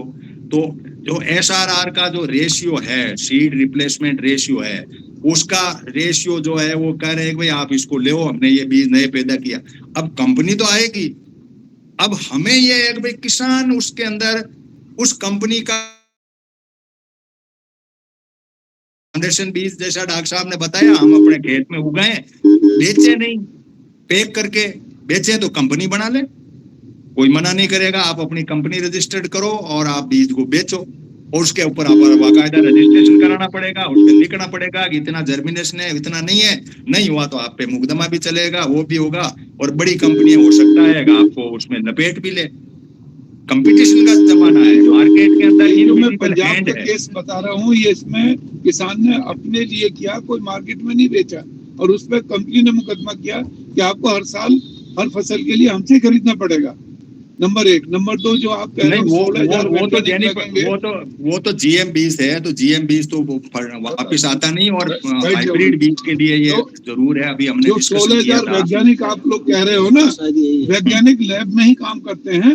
वैज्ञानिक कोई एक्सटेंशन में जाकर के किसी किसान को एजुकेट नहीं करते हैं। नहीं, अभी ये फील्ड में निकाल रहे हैं वैज्ञानिक। प्रैक्टिकल बात है कि फील्ड में जाकर के एक वैज्ञानिक किसानों को करेगा, वो नहीं करेगा। लैब टू लैंड जो है वो तभी संभव होगा जब एक्सटेंशन डिपार्टमेंट के लोग जो है उसको करेंगे। और वो चलो डॉक्टर साहब, आप कोई इस पे टिप्पणी कहो तो बाकी मैं बाकी साथियों को लेता हूँ। आप टाइम कम बच रहा है तो काफी और भी साथियों की कोई अरपाल जी को मैं बताऊं कि जो है साइंटिस्टों 3 टाइप में डिवाइड कर रखा है साइंटिस्टों को। एक का काम है टीचिंग का, पढ़ाने का है, कुछ का रिसर्च का है, और जो केवीकेज में है वैज्ञानिक, उनका काम एक्सटेंशन का है।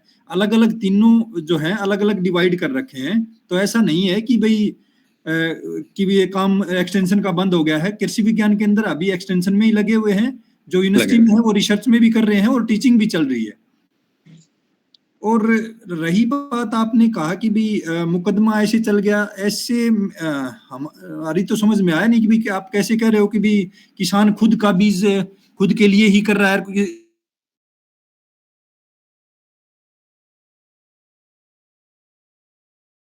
पीपीवी एंड एफआर में भी दे रखा है, खुद का बीज है, लेकिन पे करके मार्केटिंग करोगे तो आपको तो आप सारा जवाब देना सारे पड़ेगा। रूल फॉलो करने पड़ेंगे बिल्कुल आपको। हाँ, वो तो सीधी बात है कि आप बेच रहे हो तो करना पड़ेगा, तो मार्केट में तो उतरना पड़ेगा। मनीराम जी पूनिया, आपसे मैं चाहूंगा कि आप इसमें लीड करें। और भी कई साथी हैं जो अपना इस तरह की एक ग्रुप बना करके, और हम कई यूनिवर्सिटी के साथी हमारे साथ जुड़ेंगे।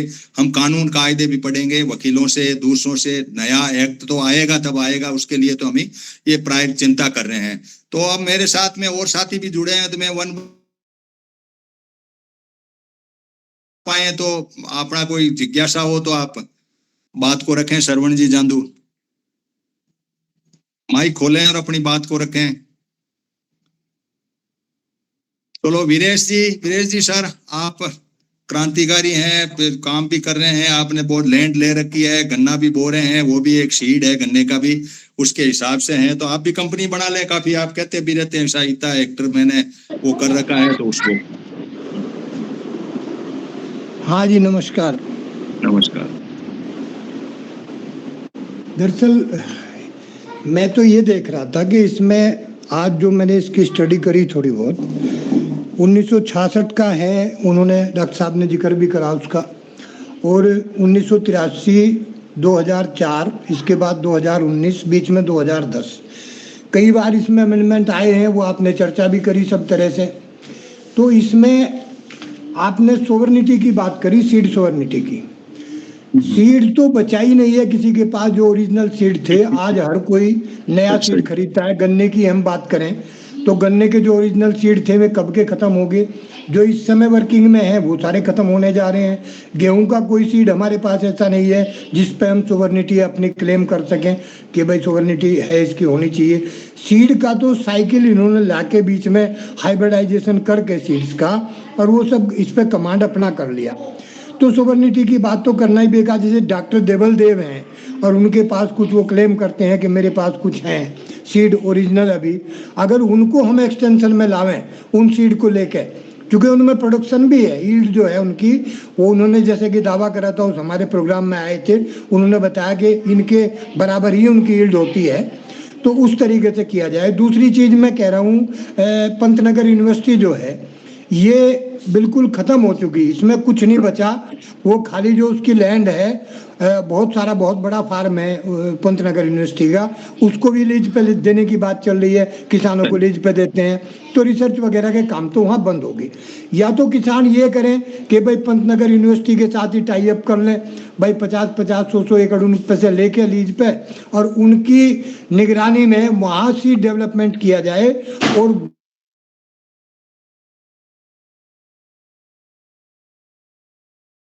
यूनिवर्सिटी का, और वहाँ से सीट्स दिए जाएं, तब तो ये चीज़ आ सकती है। अदरवाइज तो मुझे लगता नहीं है कि सोवर्निटी जैसी कोई बात करके और हम जो आगे बढ़ सकते हैं। तरीका बस वही बचा है। पंतनगर यूनिवर्सिटी पे मेरी नज़र है, मैं जाऊंगा, बात भी करूंगा वहाँ कि भाई अगर वो इस तरीके से करते हैं, चूँकि जैसे हम कर रहे हैं, भाई 100 एक 10 एकड़ 20 एकड़ भी अगर किसान लेंगे और उस हिसाब से वहाँ खेती शुरू करेंगे उनकी निगरानी में, तो उनको उनका खर्चा मिले और वहाँ से डेवलपमेंट हो। तो ये इस पे हम एक प्रयास करके देखेंगे अपनी तरफ से कि अगर ये सफल होता है तो, अदरवाइज तो हम सरेंडर की पोजीशन नहीं में हैं। विदेश जी, आपने बात एक अहम रख दी। वो बात तो आप पंतनगर में जमीन लें चाहे अपनी खुद की बोलें, जमीनें बहुत पड़ी है। जमीन तो जो विदेशी लोग इक्रिशेट में आके यहाँ काम करें उसमें कोई प्रॉब्लम नहीं है। प्रॉब्लम वहां पैदा होती है कि बीज कौन सा लें। जैसे आपने कहा बीज पुराना खत्म ही हो गया, तो डॉक्टर साहब कुछ बताएंगे कि भाई आप वाले बीज में हाइब्रिडाइजेशन हो गया या जेनेटिक मॉडिफाई, तो खैर वो कहानी अलग है, उसका कहानी को अपन आज इस मंच पे नहीं करेंगे। वो एक सेपरेट हो गया कि भाई ठीक है बीटी कपास आ गया और दूसरा जो है ये DMS 11 सरसों आ गई, वो कहानी सेकंड पार्ट में हमने ले रखी आगे। लेकिन मुद्दा ये है कि बीज बहुत बड़ा है और बीज का बिल आने वाला है, और बीज के अंदर किसानों को जागृत रहना है कि हम करें क्या हमें कंपनी का ही खरीदना पड़ेगा। इस तरीके से एक बन जाएगा कि साहब हाइब्रिड बीज है उसको, डॉक्टर साहब क्या करना चाहिए किसान के बीज को रखे। तो आप कह दो कोई नहीं ये कह देंगे साहब वैज्ञानिकों वाला ठीक है, वैज्ञानिक साइड में खड़े हैं, कंपनियां उस पे डोमिनेट करने की तरफ बढ़ी हुई है, जो TL बीज के नाम से 90% मार्केट को लॉन्च करके खड़ी है। तो मतलब हम बड़े यूं होच पोच हैं कि आखिर बीज कौन सा लें। मतलब हाँ डॉक्टर साहब। सर जो अभी स्टार्टिंग में आपने डिस्कस की थी कि हमारे पास इतनी वैरायटियां हैं लेकिन किसानों तक फिर भी उसका सीड उपलब्ध नहीं हो पा रहा है। तो जो स्टार्टिंग का बीज है, आप किसान हैं वो FPO बनाओ, NGO बना लें इकट्ठे होकर के कुछ, ताकि वो यूनिवर्सिटी से आप सीधा ब्रीडर सीड है वो लीजिए, आप उसका फाउंडेशन बनाइए, सर्टिफाइड बने। कंपनियां भी तो ऐसे ही कर रही हैं, कोई अलग से नहीं कर रही, वो काम किसान भी तो कर सकता है सर। अगर उसको क्यों, देखो किसान है वो ही कंपनियों के लिए पैदा करके दे रहा है कि कंपनियों को, क्योंकि खुद की जमीन तो है नहीं उनकी, किसानों से ही पैदा करवा के वापस ले रहे हैं। तो क्यों ना किसान अगर बीज की क्वालिटी चाहता है तो खुद प्रोडक्शन। ठीक है, बात आ गई आपको वीरेश जी। ये बात आपको अब ये है कि भाई हमारा अब सेशन इस मुद्दे पे पहुंच गया है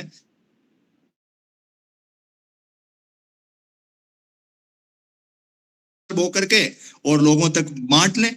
बांटने का तरीका है कि FR एक्ट में हम चुपचाप तो कर सकते हैं, बाकी बेचना चाहें तो मार्केटिंग में उतर जाएं, क्या दिक्कत है। फाउंडेशन बीज ले आए, ब्रीडर ले आए, भाई 4 कैटेगरी जो इनका वो जो है मेन है वो तो ये देते नहीं, लेकिन ब्रीडर दे देंगे, फाउंडेशन दे देंगे, 2 सीड अपने को मिल जाएगा। उनके बाकायदा टैग का कलर अलग है, वो सारा सिस्टम है इनकी यूनिवर्सिटी का, और लाओ और अपने उस तरीके से करो।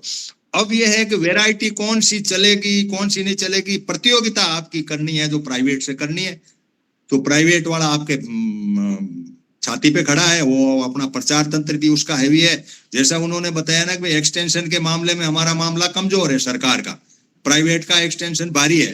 प्राइवेट का एक खेत पे घूम रहा है आदमी, वो दवाएं भी उस तरीके से बेच रहा है और बीज भी बेच रहा है। तो हमें प्रतियोगिता के माइंडसेट से ही हम अपने बीज को बचा सकते हैं, सॉवर्निटी कर सकते हैं। शायद वीरेश जी मुझे तो ये समझ में आया। आप कोई बात कहना चाहे तो, और कोई साथी? हाँ बताइए वीरेश जी। हाँ सही कह रहे हैं आप, ये एक तरीका है और इसमें कोऑपरेटिव हम अपने बना सकते हैं। जो एडवांस किसान है, गांव के 10 किसान भी अगर होंगे तो एक तो उन पे भाई अपना वो कंपनी टाइप वो काम करेगी और वो सीड को बेच भी सकेगी, कमर्शलाइज भी कर सकेगी, प्रोडक्शन भी कर सकेगी। उसमें एडवांस किसान इतने तो मिल ही जाते हैं एक गांव में कि खाली सीड के लिए काम करें, भाई अपनी एक रजिस्ट्रेशन करा लें सोसाइटी अपनी कोऑपरेटिव, तो वो हो तो सकता है, संभव है जो आपने कहा, दैट इज पॉसिबल। जागृति की जरूरत है बस, समझने की और कुछ नहीं, अगर समझ पाते हैं तो। बिल्कुल ठीक है, ये बात सेशन पढ़ना बिल्कुल गया। हाँ डॉक्टर साहब कुछ कहना चाह रहे हैं, आप बताइए। सर ऐसा ही है ना, एक बार गवर्नमेंट ने सीड विलेज नाम से स्कीम भी शुरू करी थी, लेकिन जो ज्यादा सक्सेसफुल नहीं हो पाई वो विश्वास के उससे, या गांव में जो है इतने जो फार्मर हैं वो विश्वास के साथ इकट्ठे ना हो पाए, या और कोई दूसरा रीजन है। लेकिन वो स्कीम थी सीड विलेज स्कीम, साउथ में आज भी बहुत सारे स्टेट्स में वो सक्सेसफुल है। तो वो ऐसी ही थी कि ताकि किसानों को टाइम के ऊपर बढ़िया बीज और कम कीमत पे उपलब्ध हो जाए, इस उद्देश्य से ही वो जो है सीड विलेज स्टार्ट किए गए थे। लेकिन किसी कारणवश वो जो है नहीं सक्सेसफुल हो पाए। तो वो जो है एनजीओ, आपने सही कहा कि मेरी मार्केटिंग में जो है कंपटीशन है, तो आप कंपटीशन का जमाना है, तो उस हिसाब से आपको या तो उनके सामने ही आपने बराबर की मार्केटिंग स्ट्रेटजी ला करके, या जो भी है, या खुद का बीज प्रोड्यूस करना है तो फिर ठीक है, उसमें तो कोई दिक्कत है नहीं किसान। चलो, और एक निरंजन सिंह जी जुड़े हुए हैं। सर आप कुछ कहना चाहेंगे तो अपनी बात को रखें। हनुमान जी एक बात रहेगी कहनी, मैं ये कह रहा हूँ कि 1966 में जो बना था उस समय सीड बिल, उसकी इंटेंशन में और आज की इंटेंशन में फर्क है। उस समय इंटेंशन थी भाई किसानों एक्चुअल में बीज कैसे पहुंचाया जाए, बीज को की क्वालिटी कैसे सुधरे। उस समय किसान इंटरनेशनल मार्केट आ गया, मल्टीनेशनल कंपनी एंटर कर गई ना, तो कानून वैसे हो गया जी। तो यहाँ हमें इंटरफेयर करना जरूरी है, और वो इंटरफेरेंस हमारा केवल कोऑपरेटिव के जरिए हो सकता है, ये मैं कहना चाह रहा हूँ। बिल्कुल, ओनली कोऑपरेटिव इज द। चलो निरंजन सिंह जी आप कुछ कहना चाहेंगे? चलो मनाराम जी कोई इनपुट दे दें, 15 मिनट है तो मैं सबको 1-1 मिनट 2-2 मिनट आपका जो भी है उसमें ले लें। डॉक्टर साहब उसमें कुछ होगा इनपुट तो देते रहेंगे। मनाराम जी डांगी कोई आप देना चाहेंगे कोई? हाँ निरंजन सिंह जी बोल दीजिए, मनाराम जी फिर बाद में थोड़ा रुक लीजिए मनाराम जी। हाँ निरंजन सिंह जी सब ये पूछना चाह रहा था कि जैसे अपना गेहूं है या सोयाबीन काय का भी बीज है, तो 5-25 किलोमीटर की दूरी पे अगर वो बीज बोया जाए उससे भी 10% उत्पादन बढ़ जाता है, वो नया बीज हो जाता है उस मिट्टी के लिए। जैसे यहाँ का बीज मान लो अपन ने घाटा बिलो से आगे लगाया है, वहां का संज्ञान ले आए, तो उससे भी फर्क पड़ता है क्या? ऐसा मेरा मानना है कि 10% उत्पादन बढ़ जाता है, तो उस मिट्टी के लिए वो नया बीज हो जाता है। नहीं सर, ऐसा तो कुछ नहीं है कि भी आप उससे एक खेत से बदल के दूसरे खेत में बोओगे 10% बढ़ जाएगा, तो ऐसा नहीं है। लेकिन ये है कि भाई वो दूसरा खेत कैसा है, उसकी मिट्टी कैसी है, उस पर डिपेंड है। वैरायटी बदलेगी नहीं, वैरायटी की कैपेसिटी उतनी ही रहेगी। ये तो ऐसा मेरी उसमें नहीं है कि भी ऐसा होगा। चलो मनाराम जी आप रख लीजिए, आप 10% आप अगर ऐसे ही बढ़ाने लगे तो नई वैरायटी की जरूरत क्या है? आप बदलते रहो, एक खेत बदलते रहो, 10-10 बढ़ता रहेगा। सही कह रहे हैं। हाँ मनाराम जी कोई इनपुट 1-2 मिनट में? हाँ सिर्फ ये कह रहा हूँ कि जब तक ये कृषि विज्ञान केंद्र हैं वो उनका बहुत सीमित रोल है, एक्सटेंशन का कोई रोल नहीं है ज्यादा, और सरकार का जो कृषि विभाग है उसका भी किसानों तक कोई आम किसान तक कोई पहुंच नहीं है। इसलिए जो सारी जो ऊपर से बातें चल रही है कि हम प्राकृतिक खेती को और बीजों को मतलब किसानों तक पहुंचाएंगे,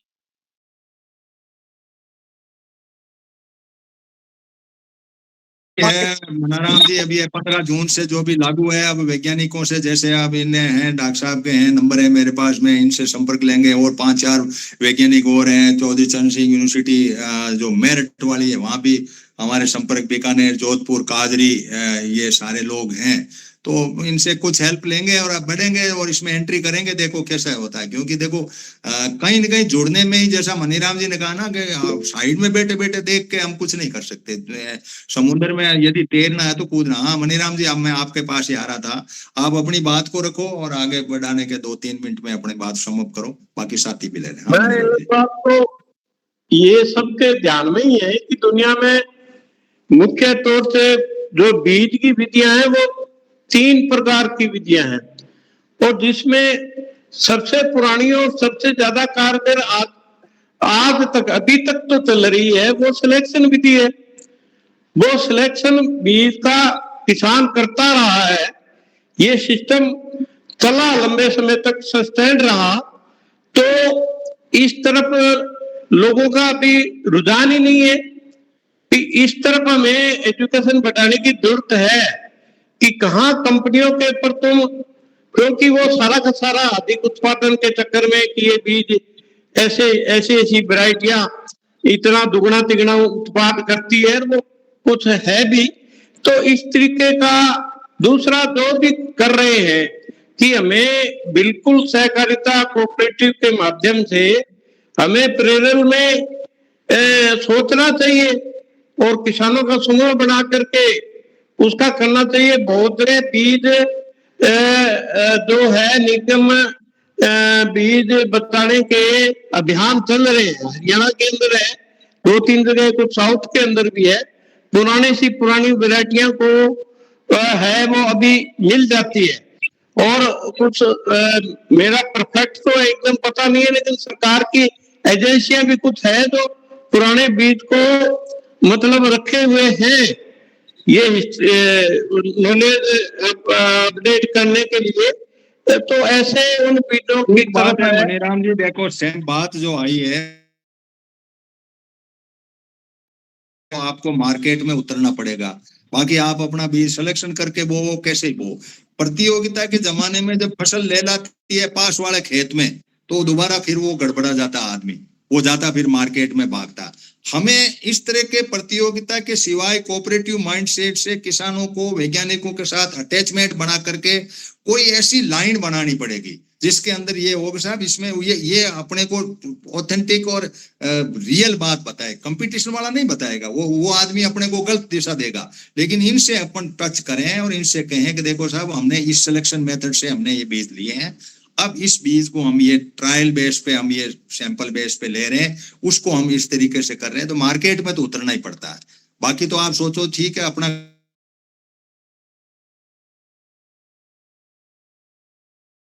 भाई आप नहीं हो लेकिन बेचना चाहते हो तो आओ मार्केट में, इसके सिवा यह नहीं। अब मार्केट में उतरना ही पड़ेगा, ये बात भी है। आप कितने दिन तक, अब जब हम कंपनियों को धक्का दें तो खुद कंपनी बढ़नी पड़ेगी, बाकी कोई चारा नहीं है। चाहे वो कोऑपरेटिव माइंडसेट से बने, चाहे कंपनी कानून से बने। दो तरह की विधि है, आप कोऑपरेटिव का अपना सेटअप खड़ा, एफपीओ वगैरह बना करके अपनी ढांचा खड़ा करें, या आप कंपनी के माइंडसेट से खड़ा करें। और आपको बीज पैदा करना है, बीज के मार्केट में उतरना है। अब बीज के मार्केट में कंपनियां जो है टीएल बीज लेके खड़ी है, ट्रूथफुल लेवल्ड, वो अपना ठप्पा लगाती है कि सब वैज्ञानिक हमारे थे, हमने ये किया और ये हमारे ये हैं। अब इधर यूनिवर्सिटी और ये हैं, इनके फंड की कमी, इनके कई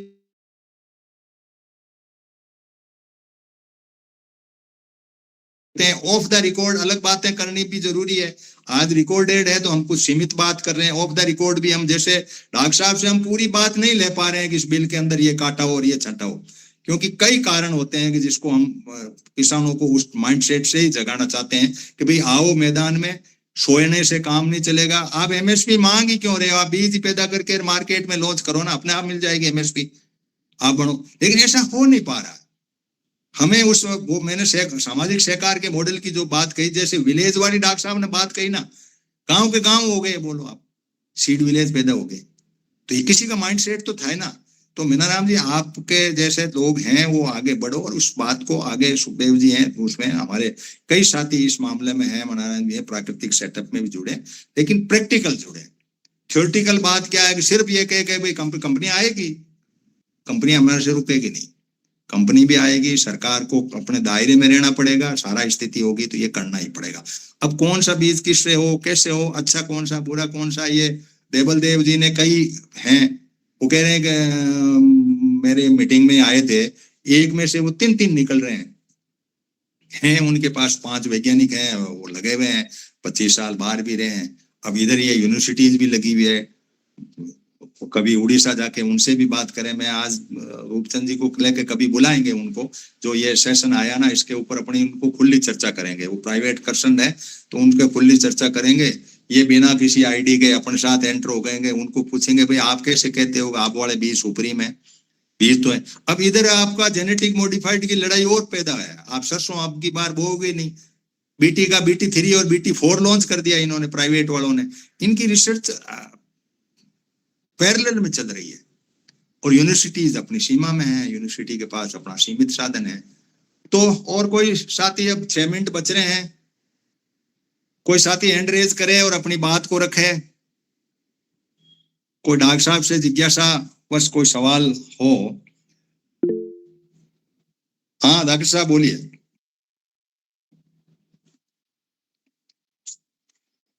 हाँ बोलिए डॉक्टर साहब। माइक बंद है, माइक बंद है आपका, माइक खोलो। ये हाइब्रिड बीज जो कंपनियां बनाती है उसमें कोई रॉकेट साइंस है या सामान्य प्रक्रिया है? कंपनियां नहीं, वैज्ञानिक इसको रिसर्च के पॉइंट पे करते हैं। डॉक्टर साहब थोड़ा इस पे हाइब्रिड पे भी अपनी टिप्पणी दे दें डॉक्टर साहब।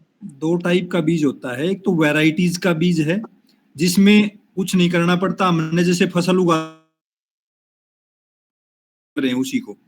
लेकिन हाइब्रिड का मतलब है मेल और फीमेल का क्रॉस करा करके जो बनता है उसको हाइब्रिड बोलते हैं। तो ये जो है वैरायटी का बीज पैदा करना तो आसान बात है, जैसे फसल उगाता है गेहूं की, ऐसे ही कुछ चीजें अलग हैं, 3-4 चीजें, जैसे उसमें गैप रखना पड़ता है अलग अलग वैरायटी के बीच में। कोई दूसरी किस्म का पौधा हो तो उसको निकाल दें, खरपतवार है इनका, ये तो है वैरायटीज का। तो ये तो बिल्कुल सिंपल है, इसमें तो कोई नई चीज नहीं है और बहुत सारी कंपनियों को किसान खुद बीज पैदा करके दे रहा है। लेकिन जो हाइब्रिड सीड है उसमें थोड़ी नॉलेज की जरूरत है, क्योंकि आपको पता ही नहीं होगा मेल है कहाँ है फीमेल कहाँ है, तो आप क्रॉस कैसे कराओगे। जैसे कपास के केस में क्या है, एक मेल का पौधा है और एक फीमेल है, दोनों का क्रॉस करा करके आप हाइब्रिड बनता है। लेकिन बाजरा का है उसमें मेल और फीमेल की लाइनें होती हैं, तो आप जो हवा से क्रॉस हो जाता है, यानी जो हाइब्रिड है वो क्रॉस करा करके बनता है, तो उसमें थोड़ी नॉलेज की जरूरत है। लेकिन वैरायटी का चलो रामनारायण जी आपका वो सवाल आ जाए, क्योंकि 3-4 मिनट ही बच रहे हैं। रामनारायण जी संक्षेप में। संक्षेप में बिल्कुल मैं बोलूंगा सर।